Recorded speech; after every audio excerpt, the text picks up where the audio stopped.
The UEFA Nations League has finished. Well, at least the group stage portion of it has come to an end. I know, you're all very sad about this notion considering this competition is one of the most polarizing out there. There's some that see the benefit, as this took away a few months of pointless friendlies so that the qualifying for Euro 2020, which begins next year, will be more concentrated, and others see it as a gimmick, and all opinions are valid.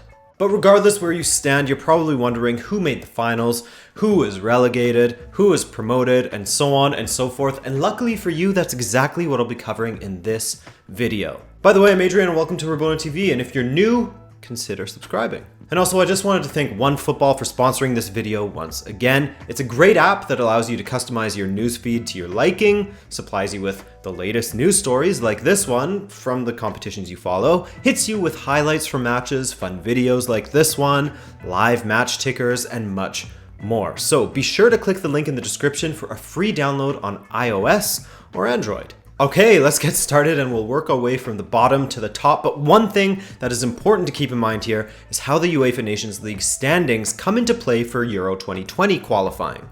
So I think it's important that we just go over that first, as there's some that still don't fully understand it.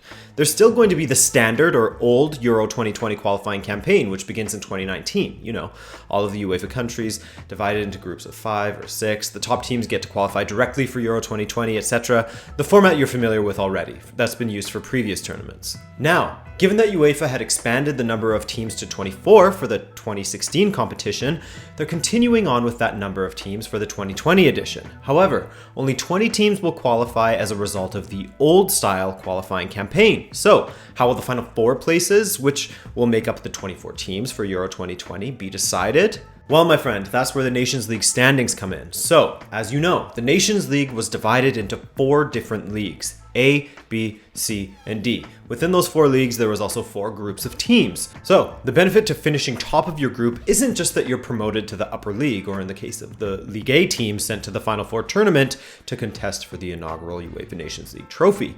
The added benefit to finishing top is that if you fail to qualify for Euro 2020 via the traditional or old route, there will be a mini Final Four tournament in each league between the top teams in each group.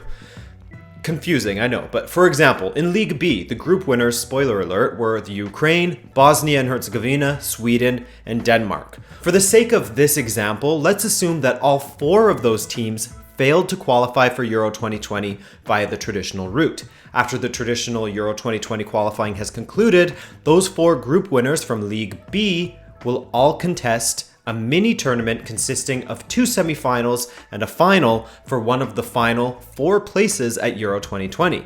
The same will happen between the 4 group winners in Group A, C, and D. Now, of course, it gets complicated when the group winner also qualified for Euro 2020 via the traditional route. In that case, their spot in the Final Four playoff for Euro 2020 qualification will go to the second place team in their group. If they too qualified, then their playoff place goes to the third place team, etc. But let's say all teams manage to qualify via the traditional route in a certain group. For example, if almost all of the League A teams manage to qualify and they don't have enough teams for a League A Final Four qualification tournament, then the next best ranked team from League B will be inserted into the League A qualification campaign to make up the 4 teams. Capiche? I know, it's complicated, but I'll try to implement explanations as we go through the different leagues here. Cool? Okay, so League D, of course, given that this is the lowest league here, there was no relegation, but the teams that finished last are kicked out of UEFA competitions for 8 years. I'm joking, of course, nothing happens to them. There's no relegation in League D because there's no lower you can go. And I used that joke in the last video on this subject. So, in Group 1 of League D, which consisted of Georgia, Kazakhstan, Latvia, and Andorra, it was the Georgians who came out on top with a near perfect record of 5 wins and just 1 draw from their 6 matches played. Surprising fact about their campaign, of their 12 goals scored, none of their true strikers scored a goal for them, with the entirety of their goals coming from their midfield. That said, they only conceded twice in 6 matches as well. So, Georgia will be promoted to League C. Best of luck to them. Group 2 of League D consisted of Belarus, Luxembourg, San Marino, and Moldova. This one was definitely closer than Group 1, with Belarus getting a win on the final match day and Luxembourg drawing, meaning that Belarus came out on top to secure promotion into League C. Group 3 of League D, Faroe Islands, Malta, Azerbaijan, and Kosovo. This one actually had a thrilling end to it, as the two teams vying for promotion actually faced off on the final match day with just 2 points separating them. All Kosovo needed was a draw, and they would get promoted. Well, Azerbaijan, of course, would need the full 3 points to pip Kosovo into League C promotion. Well, what happened? Kosovo only went on to smash Azerbaijan 4-0 at home to take the top spot with a good 5 points to spare. Kosovo promoted, Malta relegated from Group 3. Just joking. They're still in Group D. League D, sorry. And finally, rounding out League D is of course Group 4, in which Gibraltar, Armenia, Liechtenstein, and Macedonia all went at it. The coolest thing about this group, which for me is a strong argument for the Nations League setup, is seeing a team like Gibraltar getting no less than 2 victories in this campaign. That of course was only enough for a 3rd place finish ahead of Liechtenstein. Armenia did all that they could, but it was in fact Macedonia that ended up on top in this group with 5 wins and 1 loss. Pretty dominant display by them, and their only blip being a 4-0 loss to Armenia. Quite the blip, you must say though. And so, that means that Georgia, Belarus, Kosovo, and Macedonia will be promoted to League C for the next Nations League campaign. And, don't forget, should these 4 teams fail to qualify for Euro 2020 via the traditional route, they all face off next year in a playoff for one of the final 4 places in Euro 2020. In other words, one of these teams is going to be at Euro 2020. Moving on to League C, and we'll start with Group 1, which was... Okay, sorry to interrupt, but this is video editor Adrian here, and I was double checking my work before I exported the video to make sure I got everything right, when I noticed that there are some peculiarities in League C, and after staring at the screen in frustration and confusion for a while, I think I figured out why UEFA have done this. So, unlike the other leagues, not every single group in League C was guaranteed to have someone relegated. Why? Because given the odd number of association teams in UEFA, League C has 1 group with 3 teams and 3 groups with 4 teams. So the group with 3 teams wasn't guaranteed to have someone relegated. So to make it even, in a sense, what UEFA did for League C was they relegated 1 team each from groups 2, 3, and 4, given that groups 2, 3, and 4 had 4 teams to begin with, but the bottom team in Group 1 was only relegated if they turned out to be the worst 3rd place team across League C. So, how they calculated this is they looked at all of the 3rd place teams' records from groups 2, 3, and 4 and excluded the results from their matches against the 4th place team in their group, so that their record was taken from 4 matches against the teams above them instead of the 6 matches that the 3rd place teams in groups 2, 3, and 4 played, in order for them to have a comparative record to that of the 3rd place team in Group 1, who only played 4 matches. It's so fucking complicated, man, but I'll explain it as I go along, so bear with me here. With that in mind, let's start with Group 1, which was another group that had a thrilling finish to it, consisting of Israel, Scotland, and Albania. But first, you need to know that Albania finished bottom, but they weren't actually relegated. I'll explain, don't worry. So the situation was that both Scotland and Israel were on 6 points going into their final match, a match in which they played each other in Glasgow. When they faced off in Haifa in the previous match, it finished 2-1 to the hosts, Israel. So, with promotion on the line and a potential second chance at Euro 2020 qualification, we were treated to an incredible match at Hampden Park, where after the visitors took the lead in the 9th minute, Scotland stormed back, scoring 3 unanswered goals thanks to a James Forrest hat-trick. He's been on fire lately, man.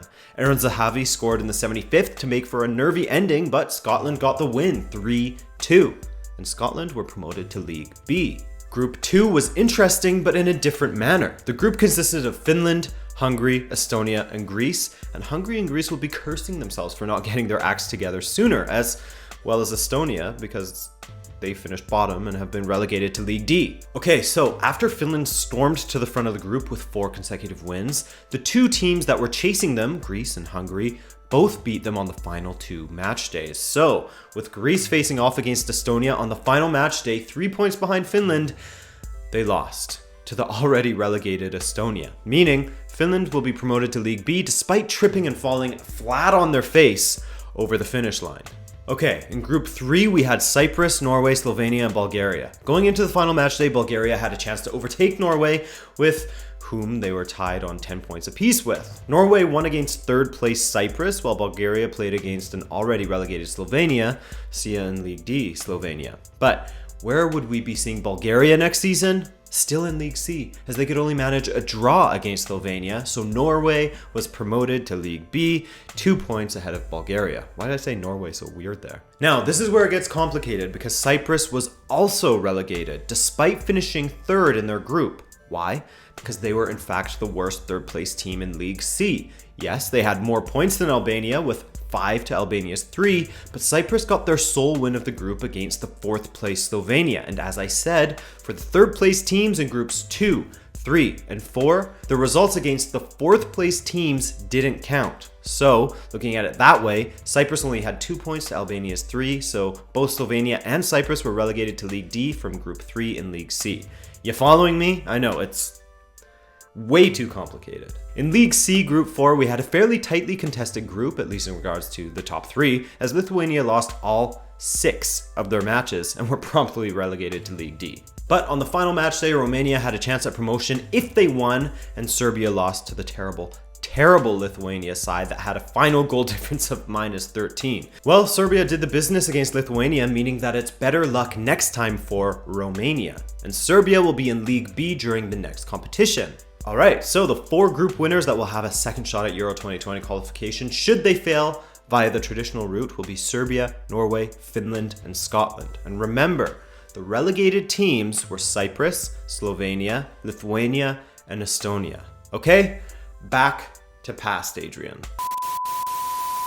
League B, already halfway done, people. Starting with Group 1, of course, which had Slovakia, Czechia, or Czech Republic, because nobody calls it Czechia, and the Ukraine all going at it. Now, this one was more of a battle for who wouldn't be relegated, as going into the final match day, the Ukraine had 9 points, while the Czech Republic and Slovakia were both on 3, with the latter two facing off. In a close match, the Czech Republic came out on top, 1-0, meaning that the Ukraine will be promoted to League A, while Slovakia is relegated to League C.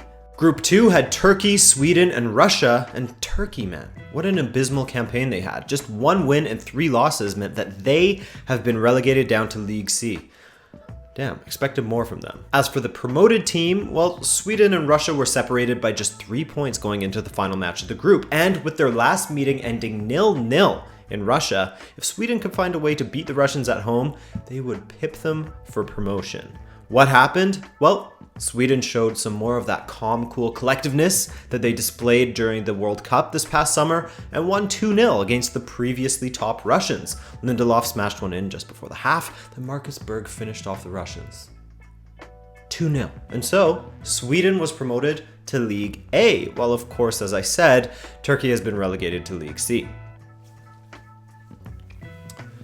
In Group 3 of League B, we had Northern Ireland, Austria, and Bosnia. And speaking of abysmal campaigns, Northern Ireland had exactly that, as they lost all 4 of their matches in this group. With Bosnia as the early leaders, Austria was never able to catch up, despite tying with the leaders and then defeating Ireland on the final match day. So Bosnia has been promoted to League A, while Northern Ireland are sent down to League C. And the final group in League B, Group 4, had Wales, the Republic of Ireland, and Denmark going to battle. And another Irish team, another abysmal campaign, with the Republic of Ireland going winless, managing just 2 points. Mind you, it's not as if Wales and Denmark are total slouches. It was never going to be that easy for them. And in fact, it was Denmark who did the business with their final 2 matches, winning 2-1 away to Wales, huge, and then getting a draw at home with Ireland in a match that didn't mean anything to them, as they had already hopped over Wales into first. Both Irish teams relegated to League C and Denmark on to League A. And so with that, Denmark, Bosnia and Herzegovina,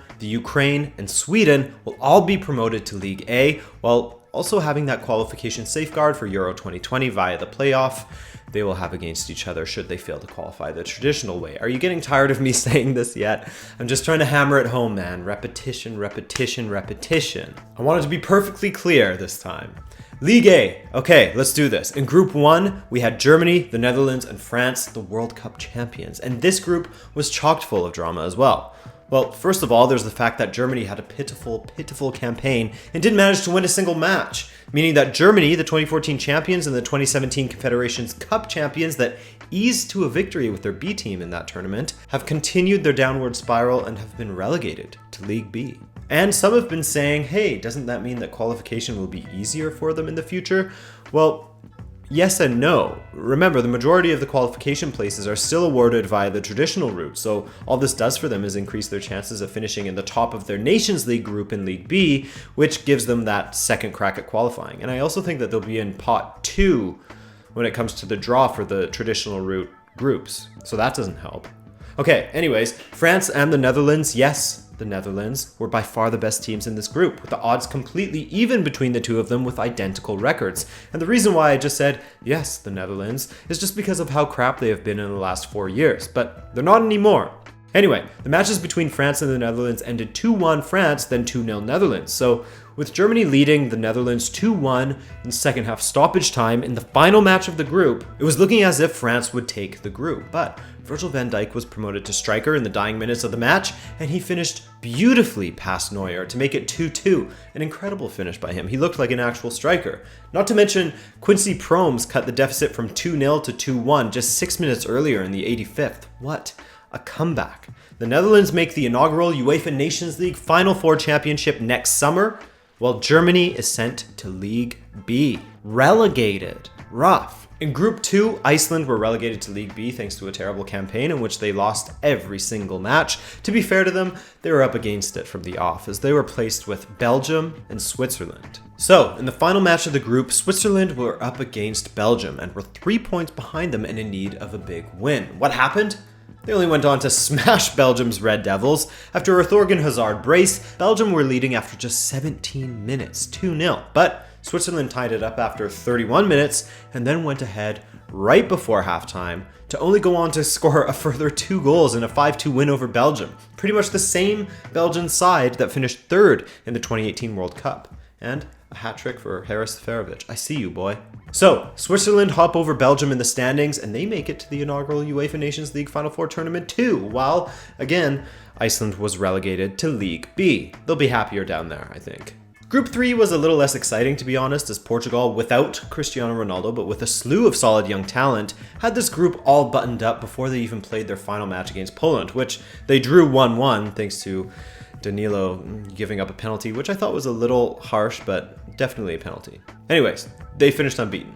Speaking of having it buttoned up before their final match, Poland were pretty bad in this group as they slumped to a last place finish and were relegated before they played their final match. So Poland is sent to Group B while Portugal go on to compete in and host the inaugural UEFA Nations League finals. More on that in a sec. Group 4, this is it, and we're done. A tightly contested group of Spain, Croatia, and England all going at it with the Sergio Ramos versus Dejan Lovren subtext to boot.